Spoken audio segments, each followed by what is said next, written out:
지난주에 그 예레미야서 2장 읽으면서 두 가지 죄를 범했는데, 하나는 생수의 근원 대신 하나님을 저버린 것, 또 하나는 그 대신에 자기 스스로 웅덩이를 팠는데 그 웅덩이가 터진 웅덩이라 물을 저축할 수 없는, 그래서 아무리 애를 쓰고 또 노력을 하고 해도 미터진 웅덩이라 허무하고 채울 수 없는 그런 이스라엘, 또 그러한 유다의 삶에 대해서 얘기를 했습니다.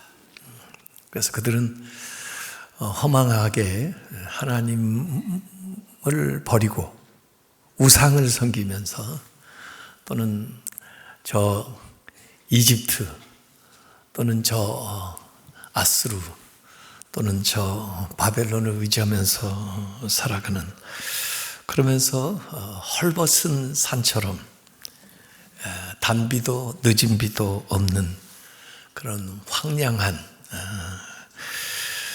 그런 삶을 살아가는 불쌍한 유대에게 이 예레미야서 3장 4장에 가면은 계속해서 하나님의 메시지는 돌아오라는 것입니다. 돌아오라.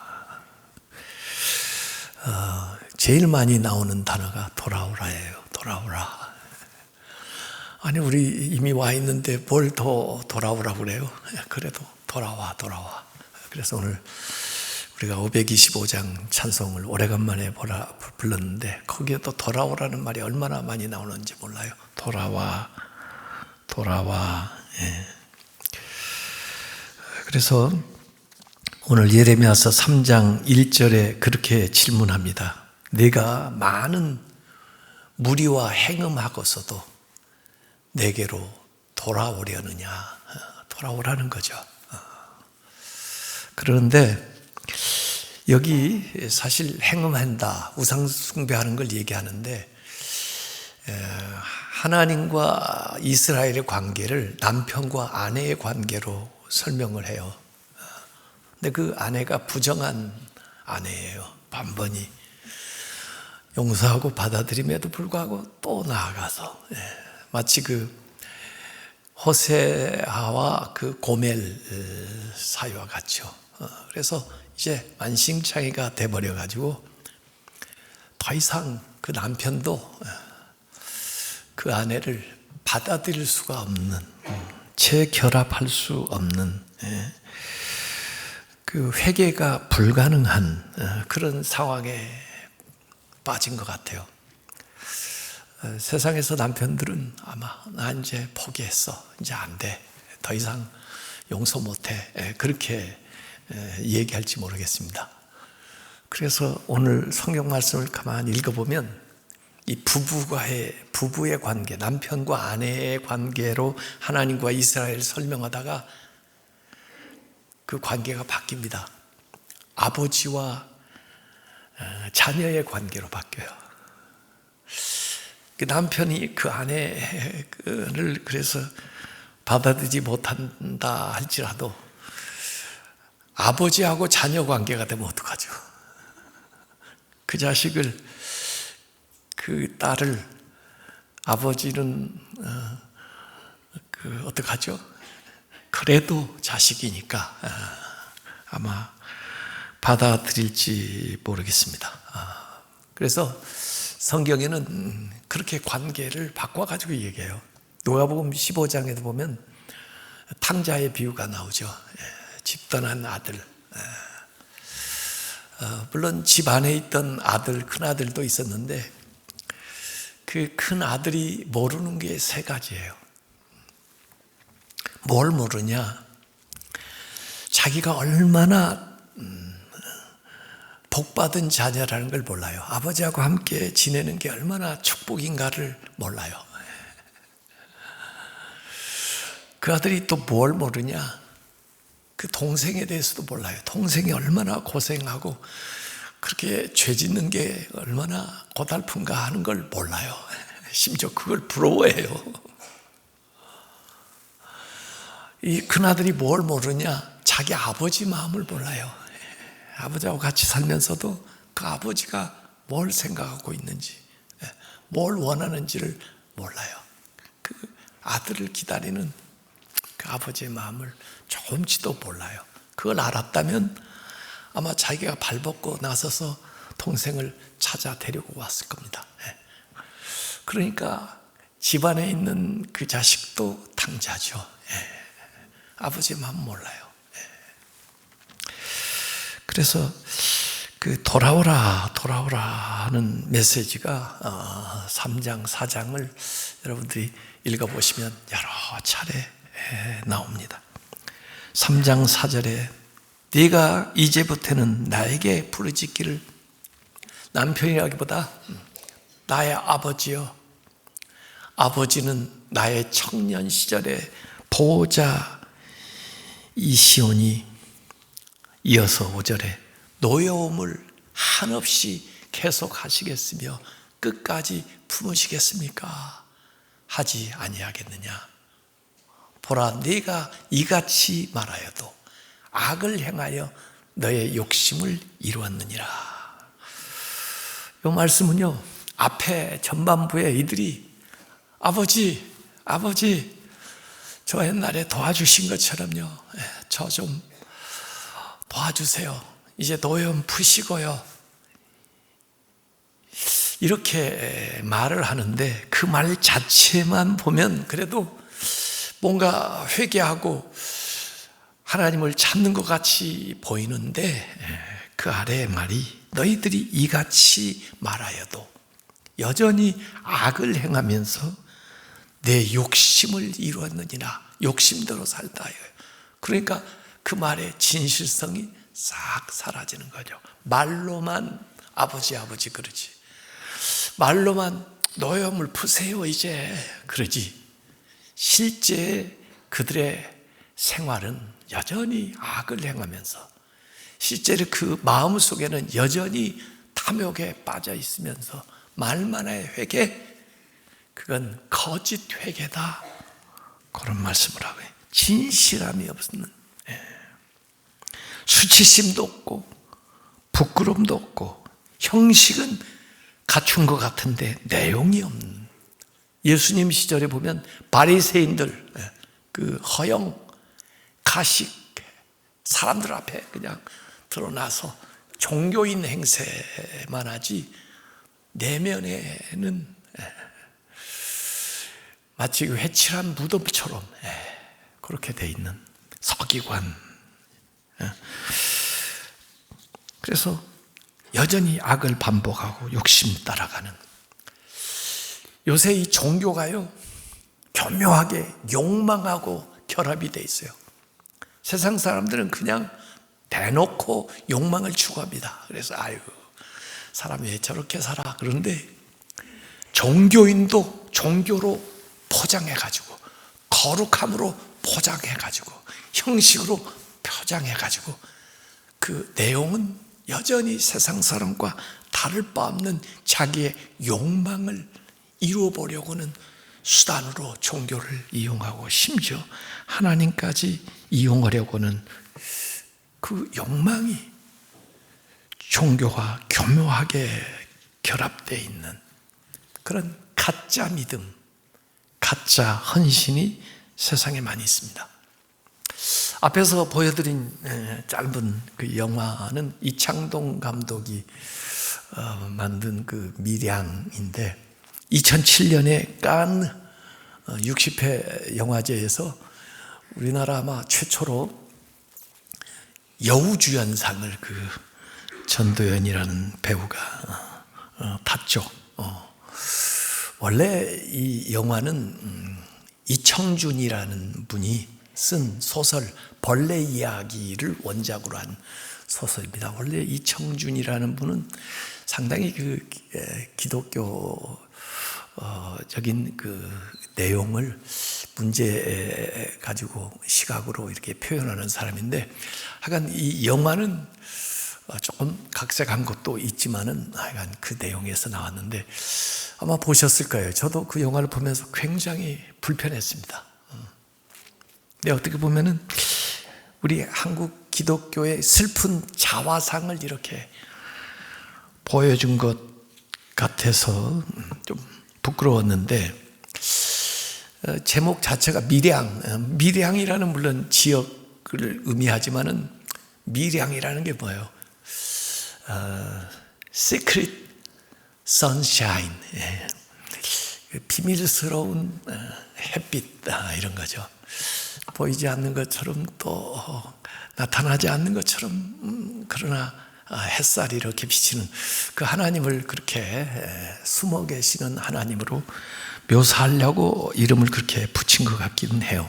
그래서 그 신혜라고 하는 그 전도연이 분장한 그 여자가 남편 죽고 아들을 하나 데리고, 준이를 데리고 밀양 남편의 고향에 가서 피아노 학원 하면서 사는데, 뭔가 이 여자도 참 슬프면 슬픈 대로 그거 드러내놓고 살아야 되는데 뭔가 이렇게 꾸미고 가식하는 거죠. 또 자기를 드러내려고. 그러다 보니까 있어 보여가지고 웅변학원 그 원장이었던 이 도섭이가 그 준이를 유괴해요. 돈을 요구하죠. 근데 뭐 돈 가진 게 얼마 없잖아요. 탈탈 털어줬는데도 결국 아이를 죽이게 돼서 또 체포되어 감옥에 이제 수감되고, 그 슬픔 가운데 전도를 받아가지고 이 사람이 이제 전도연이 신앙생활하게 된 이야기입니다.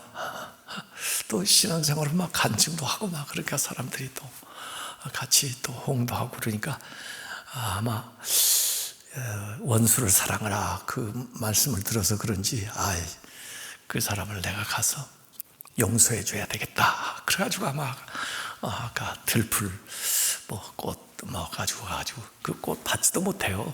거기 가가지고 아마 용기를 내서 용서해 주겠다고. 나 하나님 믿는 사람은 아마 전도하려고 그랬는지. 그런데 이들 대화가요 참 어색하지 않으세요? 이 신자들의 대화가 참 어색합니다. 이 사람도 그 감옥 안에서 아마 예수님을 믿게 됐나 봐요. 그래가지고 자기 믿고 더구나 하나님한테 회개하고 용서받았답니다.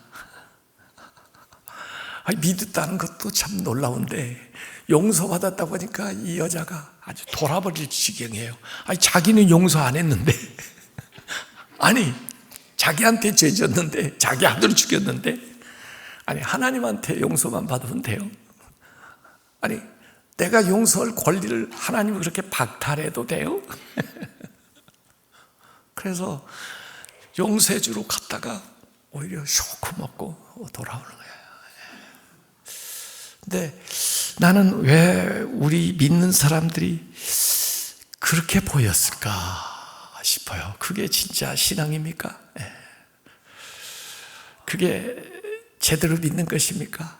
그게 제대로 용서하는 겁니까? 그게 제대로 회개한 것입니까? 전부 다 믿는 척, 용서하는 척, 회개한 척 하는 거지 진실이 없어요. 신앙생활이요 과시하는 것이 아닙니다. 과시하기 위해서, 면피하기 위해서 신앙생활하는 게 아닙니다. 자판기처럼 그냥 모탁 집어넣으면 나오는 게 아닙니다. 물론 하나님 앞에 죄 용서도 해야 되지만 내가 피해를 준 사람한테도 용서받아야죠. 회개해야죠. 잘못했다고 정말 진심으로 뼈 아프게 사과해야 되는데 회개를 너무 쉽게 값싸게 만들어버렸어요. 하나님의 은혜를 너무 값싸게 헐값에 주고 있어요. 그러니까 이게 입술만의 회개고 위선적이고 형식적이고 종교적이죠. 용서도 마찬가지예요. 어떻게 보면 거기 송광호를 하는 사람인데 그 사람 하나 좀 진실되게 보이고 다 가식적으로 보여요. 그래서 제가 다음 주에는 값비싼 은혜에 대해서 좀 얘기해 보려고 지금 생각하고 있어요. 예. 너무 값싼 은혜, 값싼 용서, 예. 값싼 회개, 예. 이런 것만 얘기해서 전부 이렇게 우리 신앙생활이 안 믿는 사람하고 절대 다르지 않고 오히려 위선적으로 보인다니까요. 저는 아주 최첨단 자유주의 신학을 주장하는 사람들 밑에서도 공부를 좀 많이 했습니다.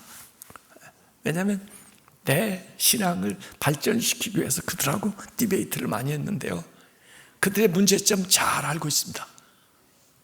그런가 하면 근본주의자들의 문제점도 잘 알고 있습니다. 근본주의, 이슬람 근본주의 아세요? 예. 한국의 기독교가 점점 근본주의 경향으로 막 나아가는 위험을 보여요. 예. 우리는 복음주의입니다. 복음주의. 예. 자유주의도 아니지만 근본주의도 아니에요. 그렇게 남을 정죄하고 극단으로 치우치는 그런 신앙도 아닙니다.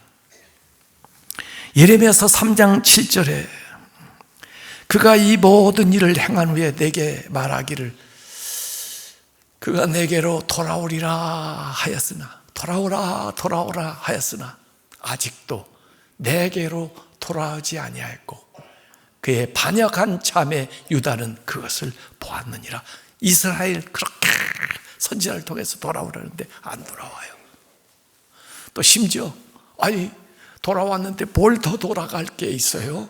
이렇게 시침을 대고 얘기를 하는데, 그 이스라엘이 잘못한 것을 유다가 똑똑히 봤습니다. 이스라엘이 그래서 망하는 것을, 기원전 722년에 아수리아에 의해서 망하는 것을 이 유다가 똑똑히 봤습니다. 그럼에도 불구하고 자기들도 그걸 고치지 않고 그대로 행해요. 그래서 여기 배역한 이스라엘 그리고 반역한 자매 유다라고 나옵니다.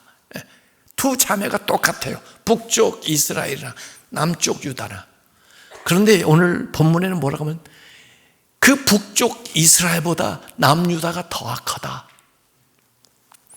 왜? 북쪽 이스라엘은 그냥 어려움을 당했지만 이 남쪽 유다는 저들이 그렇게 어려움을 당할 똑똑히 봤으면서도 그걸 통해서 배우지 못하고 회개하지 못하고 여전히 그대로 행해가지고 또 망하게 되는 이 한 어머니의 두 자매가 똑같다는 거예요.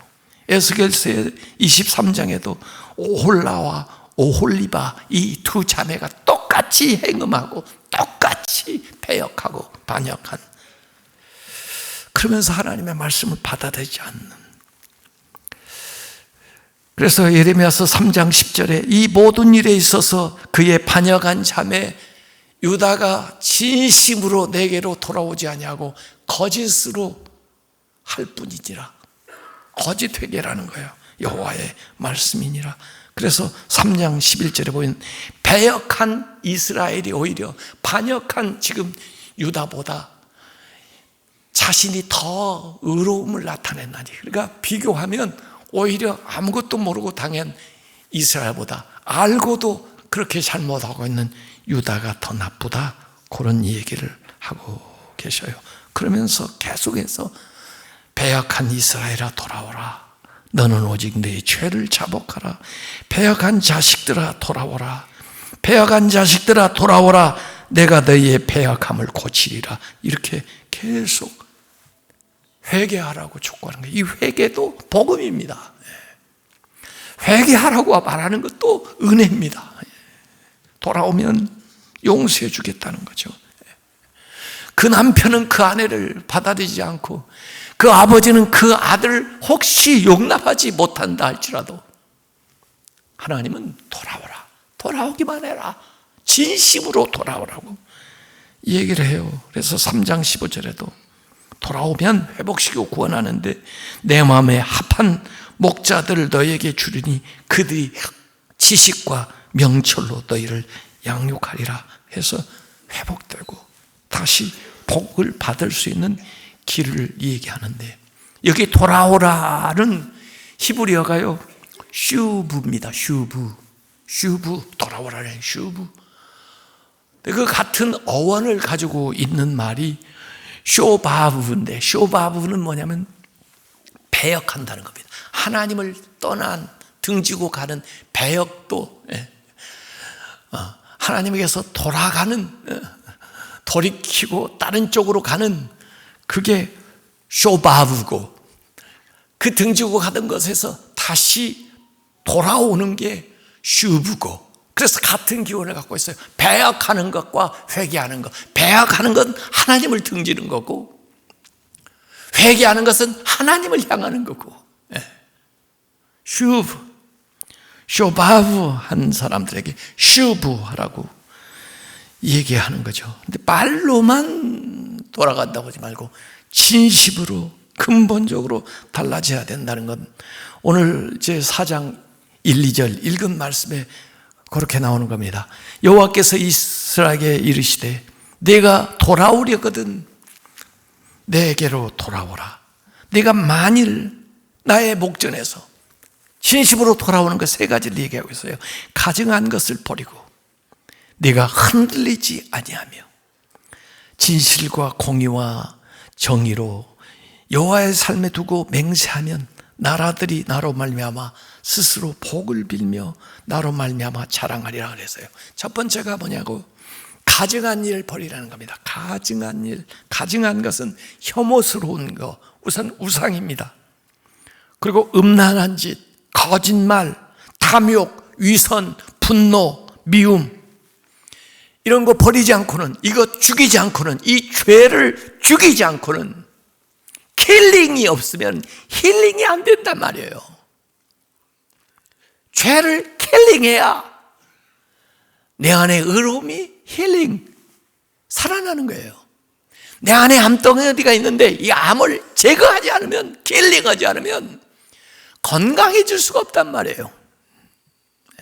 추한 것을 제거해야 정결하게 되고, 미움과 분노를 죽여야 사랑과 인애가 살아나게 되고, 죄를 죽여야 의가 내 안에서 살아난다는 거예요. 그래서 예레미야서 4장 14절에 예루살렘아 내 마음의 악을 씻어버리라. 그리하면 구원을 얻으리라. 너의 악한 생각이 너 속에서 얼마나 오래 머무르겠느냐, 여전히 지금도 머무르고 있다는 거죠. 예레미야서 4장 22절에 악을 행하기에는 지각이 있으나 어쩜 그렇게 못된 짓을 하는 데는 머리가 좋은지, 선을 행하기에는 무지하도다. 하나님의 일을 하는 데는 전혀 생각이 없는 거예요. 가증한 일을 버리라는 거예요. 이건 부정적인 겁니다. 지금까지 살던 가증한 것을 버려야 된다, 말만 돌아오는 게 아니고. 그 다음에 두 번째, stand firm, 흔들리지 말아라. 지금 있는 위치에서 흔들리지 말아라. 좌로나 우로나. 흔들리는 게 얼마나 무서워요. 이번에 그 미얀마에 7.7 강진이 일어나니까 말이에요.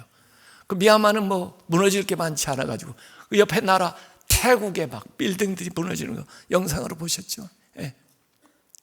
흔들리면 무너집니다. stand firm, 견고하게 서라는 건데, 갈멜산에서 엘리야가 백성들에게 그러죠.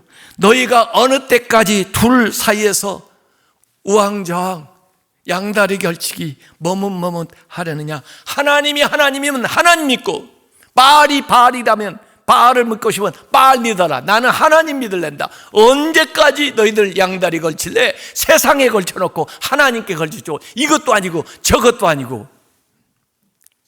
흔들리지 말아라.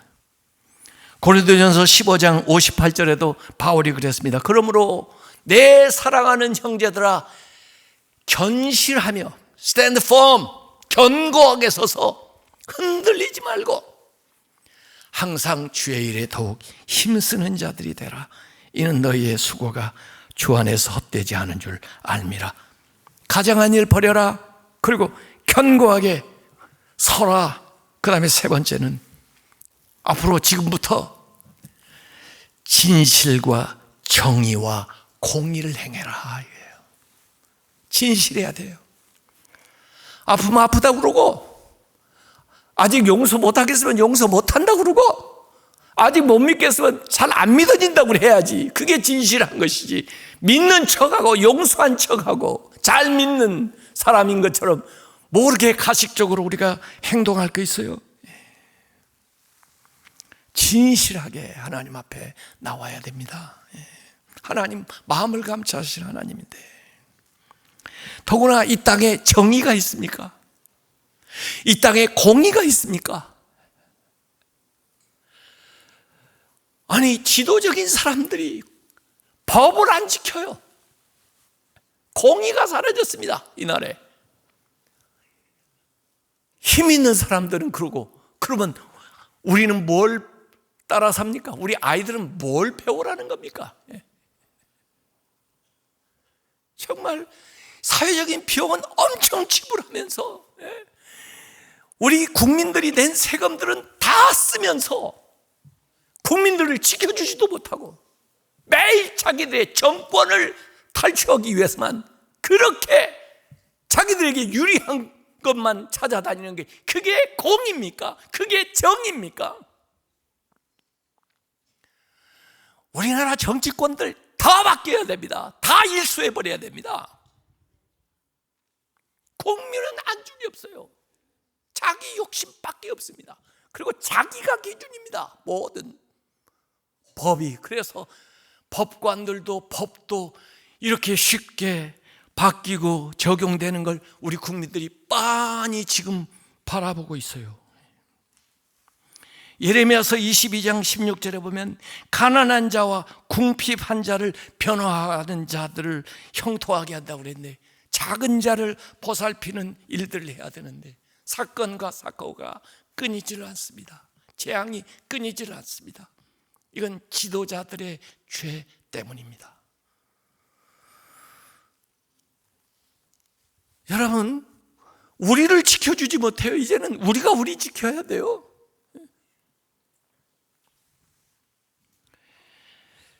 이 나라가 복을 받고 자랑스러운 민족이 되기 위해서는 여기 두 가지의 말씀을 오늘 또 제시하고 있어요.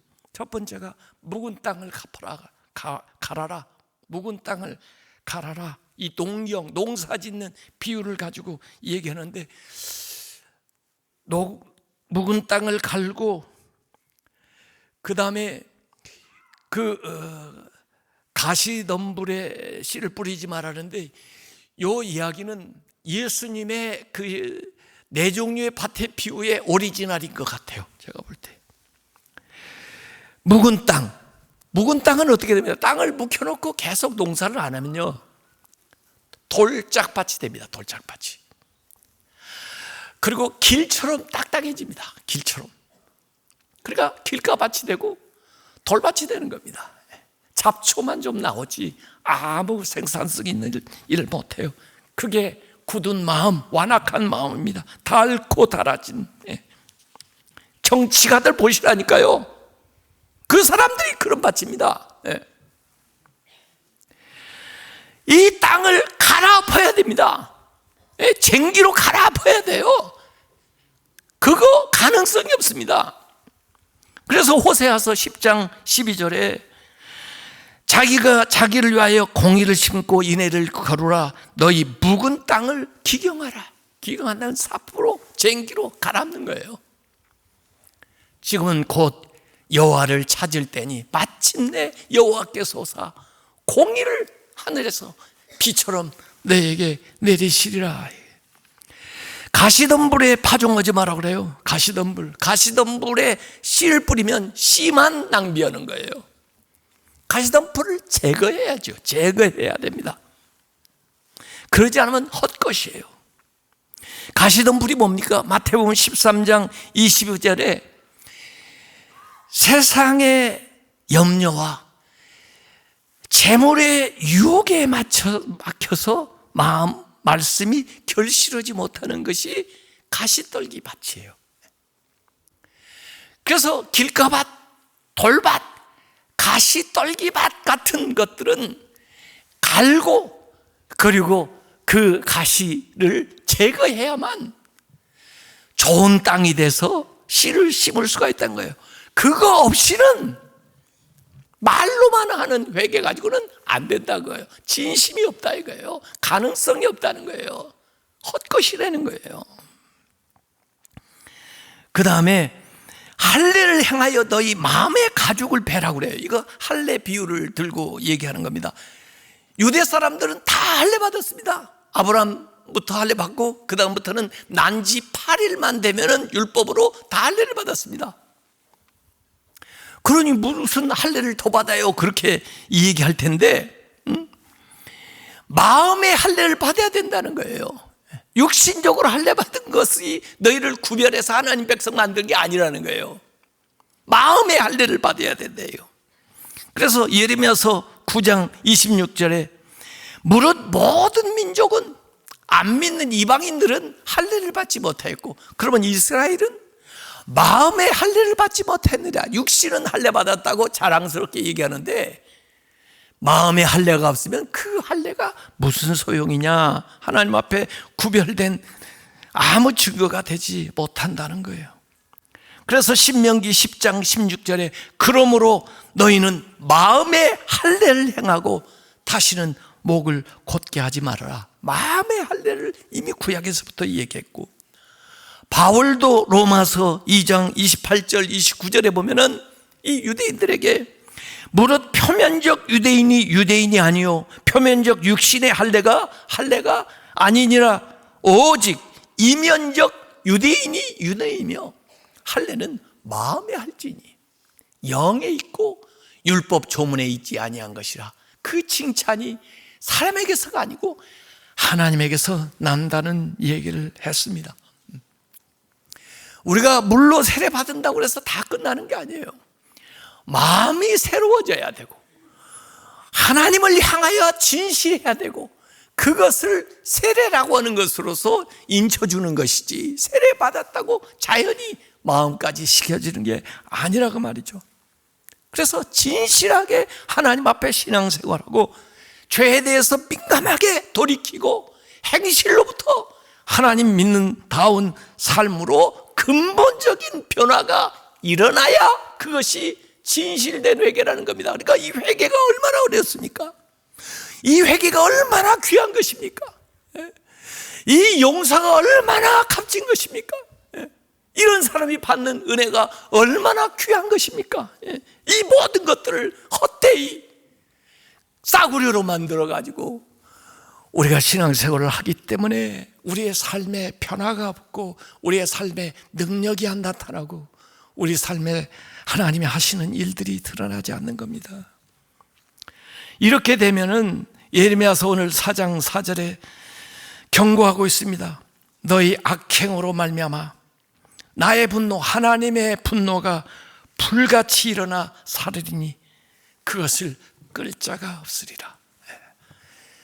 이번에 남쪽 지방에 화재가 일어나서 불이 막 번져 나가는데요. 그렇게 될 줄 몰랐죠.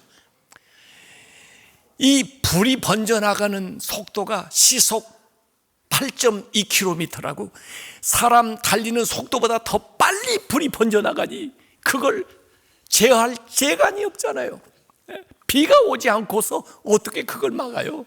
사람이 끌 자가 없단 말이에요. 더구나 하나님의 진노의 불이 일어나게 되면은 이 세상에서뿐만 아니라 저 지옥에서 영영 그 불을 누가 꺼요? 우리가 하나님 앞에 진심으로 하나님의 사람들이 돌아와야 됩니다.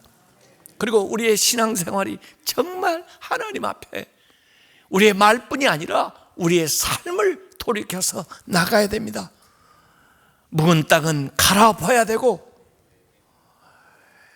그리고 우리의 형식적인 것이 아니라 마음의 진심에 주님의 은혜로 회심이 일어나고 새로운 삶에 대한 결단이 일어날 때 하나님의 은혜가 긍휼하심이 우리에게 임할 줄로 믿습니다.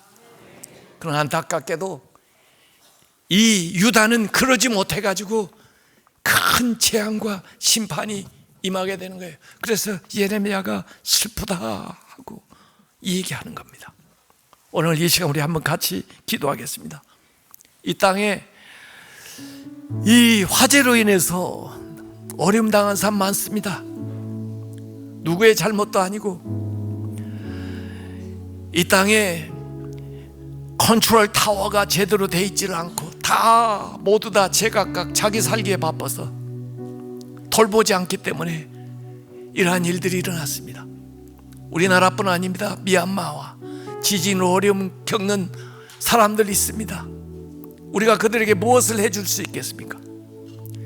이 시간에 하나님 앞에 우리의 마음을 돌이키고 그들을 통해서 주시는 메시지를 우리가 받고 오늘 우리의 삶이 하나님 앞에 바르게 진실되게 나아갈 수 있도록 회개하고 하나님이 주시는 참 은혜를 받을 수 있도록 이 시간 우리 주여 한번 부르고 기도하겠습니다. 주여, 하나님 이 땅을 긍휼히 여겨주시고 속히 나라에 안정을 주시고 모든 자기 사욕을 위해서 정치하는 사람들 주님께서 다 물리쳐 주시고 새로운 시대가 일어나서 새로운 사람들이 나라를 희망적으로 이끌어 나아갈 수 있도록 하나님 도와주시고 사법의 정의가 바로 세워질 수 있도록 해주시고 아버지 하나님 모든 힘 가진 사람들이 겸손하게 하나님을 두려우면서 나아갈 수 있도록 하나님께서 인도하여 주시옵소서. 아버지 하나님 힘을 남용하는 자들을 주님께서 꾸짖어 주시고 그들에게 힘을 빼앗아서 아버지 하나님 더 이상 힘을 남용하지 못하도록 하나님께서 저희들을 경각시켜 주시고 주님께서 주여 이 모든 것들을 해결하여 주옵소서. 아버지 하나님 이 어려운 가운데 주여 이재민이 된 사람들 아버지 하나님 모든 난민이 된 사람들 하나님께서 굽어 살펴주시고 미얀마에도 하나님 긍휼을 베풀어 주시고 또 아버지 하나님 이 화재로 어려움을 당한 삶의 터전을 잃어버린 사람들도 하나님께서 불쌍히 여겨 주시옵소서. 피할 길을 열어 주시옵소서. 아버지 하나님 우리 교회가 세상의 소망이고 믿는 사람들이 이 세상의 소망인데 하나님 앞에 진실되게 쓰게 하여 주시옵소서.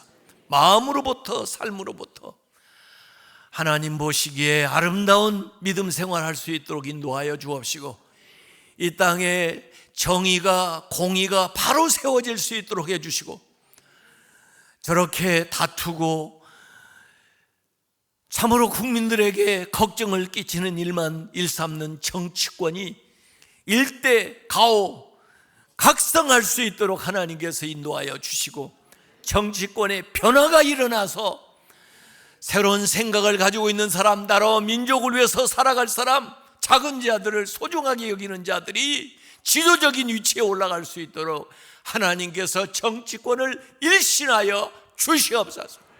아버지 하나님 화마에 어림을 당한 많은 사람들이 있고 생명까지 빼앗긴 사람들도 있고 삶의 터전을 잃어버린 사람이 있고 자연은 훼손할 수 없는 지경 다시 회복할 수 없을 정도로 훼손이 되었는데 아버지 하나님께서 이 모든 것도 불쌍히 여겨주셔서 경고하심을 따라 우리가 더 각성하고 바르게 나아갈 수 있도록 인도하여 주시고 우리 성도들 눈동자같이 지켜주셔서 이 어려운 시기에 하나님 보호하여 주시고 저들의 사업과 저들의 직장과 저들의 가정과 자녀들을 보호하여 주셔서 어려운 일 당하지 않도록 하나님께서 인도하여 주시옵소서.